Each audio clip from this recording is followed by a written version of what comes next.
যে পারলে রাজনীতিতে আসেন, পারলে দল করে দেখান, এটা হইল? আমি কি এরকম কোনো কথা বলেছি? না।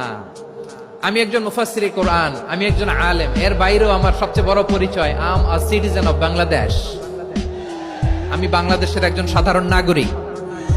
আমার দেশের যে কোনো সমস্যা, যে কোনো ইনকনসিস্টেন্সি, অসঙ্গতি নিয়ে মত প্রকাশের স্বাধীনতা আমার আছে না নাই? আপনারাই তো বাক স্বাধীনতার কথা বলেন, ফ্রিডম অফ স্পিচের কথা বলেন, বাক স্বাধীনতার কথা বলেন। আপনারাই যদি আবার কোন মন্তব্যের কারণে বলেন যে রাজনীতির মাঠে আসেন, দল করেন, দেখি কতটুকু পারেন, এটা ঠিক হবে না। তাই প্রিয় ভাইয়ের, আসুন আমরা দল মত নির্বিশেষে কাঁধে কাঁধ মিলিয়ে সোনার বাংলাদেশ গড়ি, দুর্নীতিমুক্ত বাংলাদেশ গড়ি, যে বাংলাদেশের জন্য রক্ত দিয়েছে আবু সাইদ,